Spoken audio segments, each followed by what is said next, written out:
Hello everyone, I am Anugrah. So today I want to explain you about language policy. So before we jump to the material, first the topic that will be explained by me. Uh, First, language policy. Second, types of language policy. The third, language belief, and then the last, language ideologies. So for the first, I want to explain you about language policy. Language policy. According to Kaplan and Baldoff in 2003, language policy is part of ideas, laws, regulation, rules, procedures, and practice that are used to regulate a language to be said in a country by the legislator and used by the society as a tool of communication. And that according to Spolsky and Sonami 2000, they state that language policy is the authority of the government to change the use of and the status of particular language.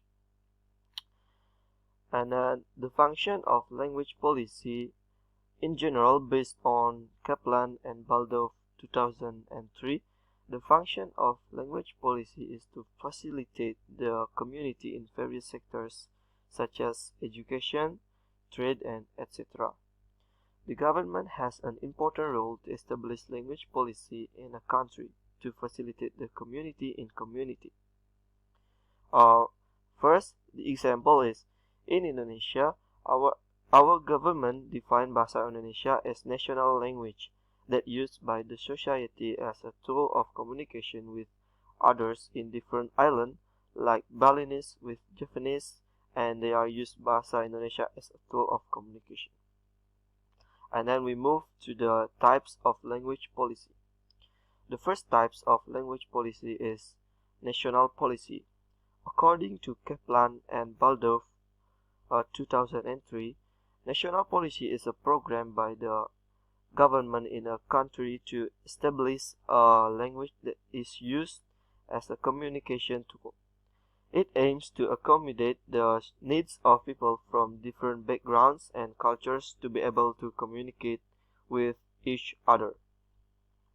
So, the example of these types is Indonesia, as explained by Kaplan and Baldoff 2003. Indonesia is a country in Austronesian on the Southeast Asian that uses the Malay language as a lingua franca. He stated that Indonesia uses the Malay language as the main language in communication between tribes and commerce language. The Malay language that developed in Indonesia began to be influenced by the local culture of Indonesia and made the National Center for Language Development of Indonesia begin research to develop dictionaries and terminology to establish Indonesian as the national language of the Republic Indonesia. And then move to the second types of language policy, that is social policy. According to Spolsky 2017, school policy is government's program in determining language education taught to the students. He states that every school in a country will start teaching a language based on government instructions in that country. There are some countries implementing bilingual programs or teaching language to students and multilingual programs or teaching 3 languages or more students. The example is, in general, every school in a country will start teaching a language based on government instruction or based on the curriculum. In Indonesia, our government implements to teach several languages such as Indonesian, regional languages, and also foreign language to the students. Okay, next is the family policy. At the family level, they have an opportunity to determine what languages is used in communication between family members. That's stated by Spolsky 2017. He also states that every parent in a family has the authority to teach their children any language according to their needs. So the example is most families in Bali use the local language as a tool to communicate within the family, but parents also teach their children to speak Indonesian to communicate with others from Java or the other island. In addition, parents can also teach their children English to communicate with foreign tourists. Okay, the next is language belief and language ideologies. So first, I want to explain you about language beliefs. According to Wardorf and Fuller 2015, belief is a key aspect of study of language that is used to influence how speakers use particular features and varieties of languages in a school and in a social group. And then, according to Barcelos 2003, language beliefs are as a particular of an individual's learner difference which may influence the acquisition of foreign or second language learning, mainly their learning experience. So the example of language beliefs is we know that a person's belief of a language becomes so essential, so that is easy to socialize to the other people in a social group in a country. One example to illustrate the issue, so that we believe that after the Independence Day, Indonesia is using Bahasa Indonesia is a unifying language tool.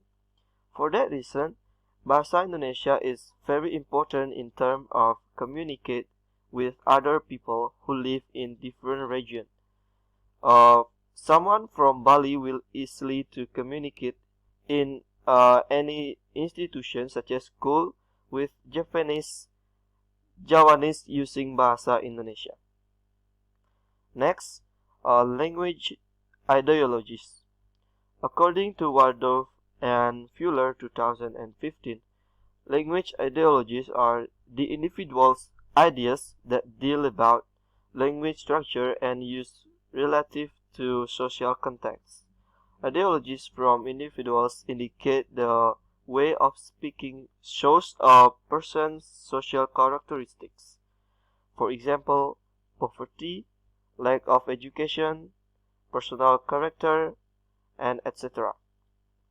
And then, according to Mallikarjun 2018, ideologies of language are not about language alone, but this is enacting ties of language to identity, aesthetic, and morality.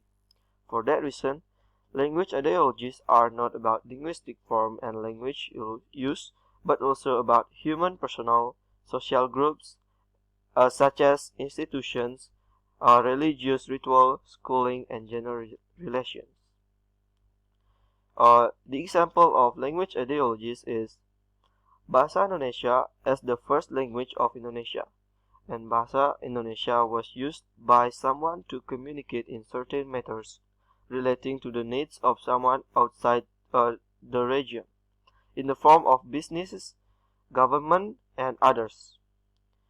Meanwhile, the second language of Indonesia is the mother tongue that was born from several regions such as Balinese, Javanese, Madurese, Sundanese, and so on.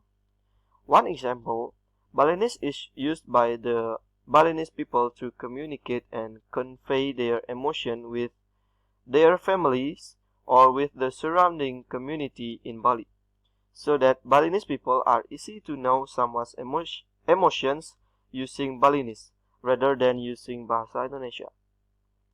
Therefore, every language is important in communicating certain things and able to know someone's personal using a certain language use and varieties. So that's all about my presentation. Thank you for your attention. Have a nice day. Goodbye.